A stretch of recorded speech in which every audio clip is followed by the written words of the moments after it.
Likas sa mga bata ang paglalaro. Ito ang dahilan kaya raw tumama sa upuan ang tuhod ng isang paslit na lalaki.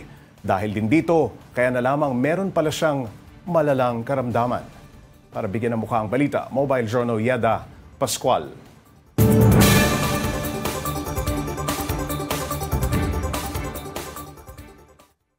11 anyos pa lang pero kinailangan ng putulan ng tuhod ang isang lalaki sa Lopez, Quezon. Ang dahilan, cancer sa buto.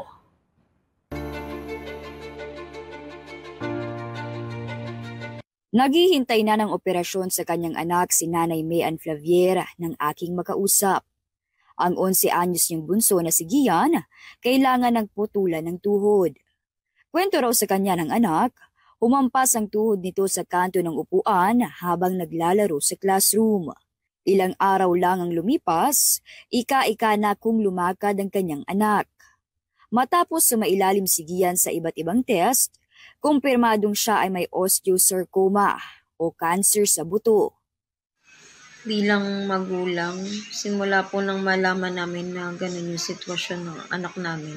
Iba po talaga sa pakiramdam na iniisip mo na simpleng nauntog lang siya tapos ganun na yung nangyari. Meron na kagad siyang cancer. Talagang gulong-gulo kami ng mga panahon na yun. Ayon kay Dr. Robert Ecuenco, isang general surgeon, madalas natamaan ng cancer na ito ang mga teenager o mga batang edad 10 pataas. Ang tanong, ano nga ba ang cause o dahilan ng osteosarcoma? May kinalaman ba talaga ang pagkauntog ng ating mga buto? Tulad ng maraming cancer ngayon, hindi siya ma-pinpoint kung ano talaga yung pinaka-root cause. Yung trauma pwede siguro, pero ang palagay ko, malamang meron ng tumutubo doon na maliit. Tapos nung nahampas lang ng konti, natamaan yung tumutubo na yun, mas sumakit, mas naramdaman ng pasyente.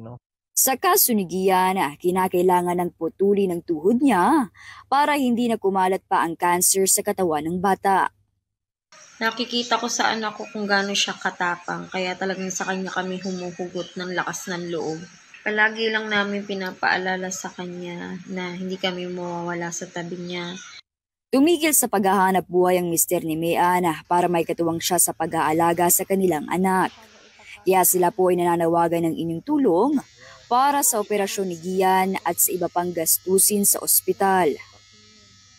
Sa sitwasyon po namin ito, hindi po talaga namin alam kung saan kami kukuha sa mahabang panahon na pagpapagamot sa kanya. Kaya sa bawat tulong po na maipapaabot niyo sa amin, lubos-lubos po namin ipagpapasalamat para po sa paggaling na agad ng aking anak. Salamat po.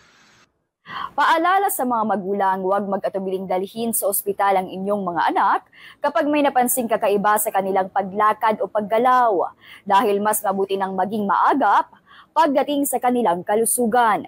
Mobile Journal Yeda Pascual po, hatid ang mukha ng balita.